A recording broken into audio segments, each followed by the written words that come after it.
সুপ্রিয় শিক্ষার্থী, আসসালামু আলাইকুম। আশা করি সবাই ভালো আছেন। আজ নতুন একটি চ্যাপ্টার নিয়ে আলোচনা করব। আপনাদের পঞ্চম শ্রেণীর গণিত বিষয়ের যে একটি চ্যাপ্টার রয়েছে সেটা হচ্ছে উপাত্ত। এই উপাত্ত থেকে আপনাদের বার্ষিক পরীক্ষায় এবং বৃত্তি পরীক্ষায় কী ধরনের সংক্ষিপ্ত প্রশ্ন আসতে পারে সে সম্পর্কে আজকে আলোচনা করব। আশা করছি ভিডিওটি দেখলে আপনাদের অনেক উপকার আসবে এবং সমস্ত ভিডিও জুড়ে আমি আপনাদের সঙ্গ পাব। ভিডিও শুরুর আগে সবার প্রতি অনুরোধ থাকবে, শিক্ষার্থী অবশ্যই আপনার আমার চ্যানেলটি সাবস্ক্রাইব করবেন যাতে করে নিত্য নতুন ভিডিওগুলো আপনি সবার আগে পেতে পারেন। এবং আমি আপনাদের পঞ্চম শ্রেণীর গণিত বিষয়ের সকল বিষয়েই সকল অধ্যায়ের উপরেই আমি ভিডিও তৈরি করেছি। আপনি যদি আমার চ্যানেলটি সাবস্ক্রাইব করে রাখেন আশা করি সেই ভিডিওগুলো দেখতে পাবেন। তো চলুন কথা না বাড়িয়ে আমি মূল ভিডিওতে প্রবেশ করি। দেখুন যে উপাত্ত আসলে কী এবং উপাত্ত থেকে কি কি সংক্ষিপ্ত প্রশ্ন আসতে পারে আমরা কিন্তু সেটা নিয়ে আলোচনা করব। দেখেন প্রথমে একটা প্রশ্ন আছে, উপাত্ত কাকে বলে? প্রাপ্ত তথ্যসমূহকে সংখ্যার মাধ্যমে প্রকাশ করাকে উপাত্ত বলে। আমরা যদি সংখ্যার মাধ্যমে তথ্যগুলোকে প্রকাশ করি তাহলে উপাত্ত বলে। উপাত্ত কত প্রকার ও কি কি? উপাত্ত দুই প্রকার, যথা বিন্যস্ত উপাত্ত, আরেকটা হচ্ছে অবিন্যস্ত উপাত্ত। যে উপাত্ত কোনো বৈশিষ্ট্য অনুযায়ী সাজানো নয় তাকে কি বলে? অবিন্যস্ত উপাত্ত। যে উপাত্তগুলো মনে করেন অধকম বা ঊর্ধ্বকম, অর্থাৎ ছোট থেকে বড় বা বড় থেকে ছোট এভাবে সাজানো থাকে না, এলোপাতাড়িভাবে সাজানো থাকে, তাকে অবিন্যস্ত উপাত্ত বলে। শ্রেণীর ব্যবধান কি? প্রত্যেক শ্রেণীর দুটি মানের পার্থক্য বা ব্যবধান। প্রত্যেক শ্রেণীর যে দুটি মান থাকে সে মানের পার্থক্য ব্যবধান হচ্ছে শ্রেণী ব্যবধান। দেখেন 59, 72, 70, 52, 69, 41 উপাত্তগুলো কিরূপ উপাত্ত? এটা হচ্ছে অবিন্যস্ত উপাত্ত। কেন? দেখেন এগুলো এলোপাতাড়িভাবে সাজানো রয়েছে, তাই এগুলো হচ্ছে অবিন্যস্ত উপাত্ত। 2, 4, 6, 8, 10 উপাত্তগুলো কিরূপ উপাত্ত? এগুলো বিন্যস্ত উপাত্ত। কেননা দেখেন 2 2 করে বেড়ে গেছে এবং ছোট থেকে আস্তে আস্তে বড়র দিকে চলে গেছে, এই জন্য এগুলো বিন্যস্ত উপাত্ত। 8কে ট্যালিসিনের মাধ্যমে প্রকাশ করো। দেখেন আমরা প্রথমে কি লিখবো? 5। আপনারা 1, 2, 3, 4 এই 5টা ডাক দিবেন, তাই ডাক দিবেন, তারপরে এভাবে কেটে দিবেন। তাহলে 5, 6, 7, 8। তাহলে আমরা 8কে এভাবে ট্যালিসিনিতে প্রকাশ করব। এতকে সংখ্যায় প্রকাশ করো। তাহলে এই 5 আর এখানে একটা, তাহলে কটা হলো? 6টা। 7কে ট্যালিসিনে প্রকাশ করো, যে 5 আর 2, 7কে প্রকাশ করো। 9কে ট্যালিসিনে প্রকাশ করো, এভাবে আপনারা প্রকাশ করতে পারেন। 11কে ট্যালিসিনের মাধ্যমে প্রকাশ করো। তাহলে আমরা এই 5, 5, 10 আর 1 11 এভাবে প্রকাশ করব। তারপর দেখুন 12 নম্বর প্রশ্ন, যে 89, 68, 10, 50, 95, 15, 12 উপাত্তগুলো সর্বোচ্চ ও সর্বনিম্ন মানের ব্যবধান কত? এখানে দেখেন সর্বোচ্চ মান কত হচ্ছে? 95।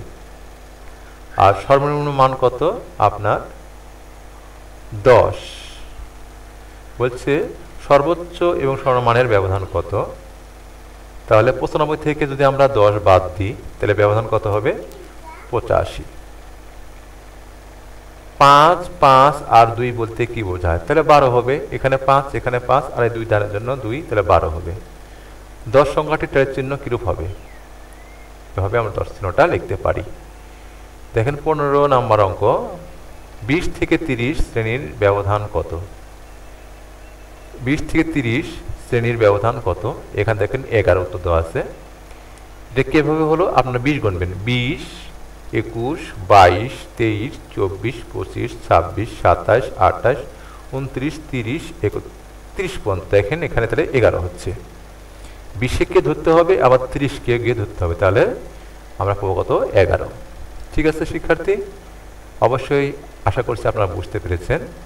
এবারে আমরা যাব পরের প্রশ্নে। দেখুন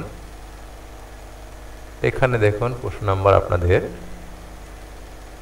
আচ্ছা আমি আসতেছি, এদের 16 নম্বর প্রশ্ন। দেখেন 14 সংখ্যাটিকে ট্যালিসিনের মাধ্যমে প্রকাশ করো। তাহলে আমরা এই যে 5 5 10 আর 4, তাহলে কত হলো আমাদের কিন্তু 14 হলো। তারপর দেখেন 17 নাম্বার 3 5 7 9 10 12 8 উপাত্তগুলো সর্বোচ্চ ও সর্বনিম্ন মানের ব্যবধান কত? এখানে সর্বোচ্চ সংখ্যা কত আছে? 12, আর সর্বনিম্ন কত? 3। তাহলে আমরা 12 থেকে যদি 3 বাদ দিই তাহলে 9 হয়। 21 থেকে 30 শ্রেণী ব্যবধান কত? তাহলে 10। দেখেন আপনারা 21 গুনবেন এবং শেষে যে 30 গুনবেন, মাঝখানে অঙ্ক গুনবেন, তা দেখবেন আপনাদের শ্রেণীর ব্যবধান কত আসবে? 10। তার 25 থেকে 39 শ্রেণীর ব্যবধান কত? এটা 15। 25 থেকে গোনা শুরু করবেন এবং 39-এ গিয়ে শেষ করবেন, অর্থাৎ যে অঙ্কটি দিয়ে প্রথম লেখা আছে তাকেও আপনাদের গণনায় আনতে হবে, তাহলে আপনাদের এত আসবে। শিখন ফল দেখেন।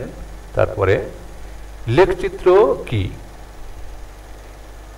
সংগৃহীত উপাত্ত বা তথ্য সহজে বোঝা ও দৃশ্যমান করার পদ্ধতিকে লেখচিত্র বলে। লেখচিত্রের কয়টি অক্ষ থাকে? 2টি, একটা নিচের দিকে থাকে, একটা উপরের দিক থাকে। এরকম ভাবে মনে করেন, এভাবে লিখলেন। সংগৃহীত উপাত্ত সহজে বোঝার ও দৃশ্যমান করার জন্য কার্যকর মাধ্যম কি? লেখচিত্র। আয়তলেখ আয়তক্ষেত্রের উচ্চতা বরাবর কি থাকে? গণসংখ্যা থাকে। তারপর দেখেন একটি গ্রামের জনসংখ্যা 1000 এবং আয়তন 5 বর্গ কিলোমিটার হলে ঘনত্ব কত? তাহলে 5 দিয়ে আমাদেরকে এই 1000কে ভাগ করে দিলেই যে প্রতি বর্গ কিলোমিটারে কত লোক বাস করে সেটা বের হয়ে যাবে, সেটা 200 জন হবে। একটি গ্রামের লোক সংখ্যা আয়তন যথাক্রমে 600 জন এবং 4 বর্গ কিলোমিটার। ওই গ্রামের জনসংখ্যা ঘনত্ব কত? তো 4 দিয়ে ভাগ করে দিবেন, তাহলে হবে 150 বর্গ কিলোমিটার জন প্রতি বর্গ কিলোমিটারে। মল্লিকপুর গ্রামের জনসংখ্যা এত এবং আয়তন 3 বর্গ কিলোমিটার হলে ঘনত্ব কত? 3 দিয়ে 360কে ভাগ করে দিবেন, তাহলে 120 জন হবে প্রতি বর্গ কিলোমিটারে। একটি মহল্লার জনসংখ্যা এতজন এবং ঘনত্ব এতজন, ওই মহল্লার আয়তন কত? ভাগ করে দিলেই আপনার আসবে 2 কিলোমিটার। তারপর দেখেন আমরা পরের প্রশ্ন আলোচনা করব। নিচে আসুন দেখেন 28 নম্বর প্রশ্ন আলোচনা করব আমরা। দেখেন কোন গ্রামের জনসংখ্যা এতজন, আয়তন 10 বর্গ কিলোমিটার হলে ওই গ্রামের জনসংখ্যার ঘনত্ব কত? একই নিয়ম, শিক্ষার্থী, ভাগ করে দিবেন। কোন গ্রামের জনসংখ্যার ঘনত্ব এত, আয়তন এত, ওই গ্রামের জনসংখ্যা কত? এটা গুণ করতে হবে। কোন গ্রামের জনসংখ্যা লোক সংখ্যা 15 লক্ষ এত হাজার এবং আয়তন এত মিটার, জনসংখ্যার ঘনত্ব কত? তাহলে আমাদেরকে এটা দিয়ে একে ভাগ করতে হবে, তাহলে এত আসবে। জনসংখ্যার ঘনত্ব নির্ণয়ের সূত্র কত? সূত্র কি? এটা হবে জনসংখ্যার ঘনত্ব ভাগ সমান জনসংখ্যা ভাগ আয়তন। জনসংখ্যার ঘনত্ব সমান জনসংখ্যা ভাগ আয়তন। সাধারণত কত বছর পর পর জনসংখ্যা জরিপ করা হয়? 10 বছর। এরিয়ার দিক থেকে পৃথিবীতে বাংলাদেশ পৃথিবীর কতম স্থানে রয়েছে?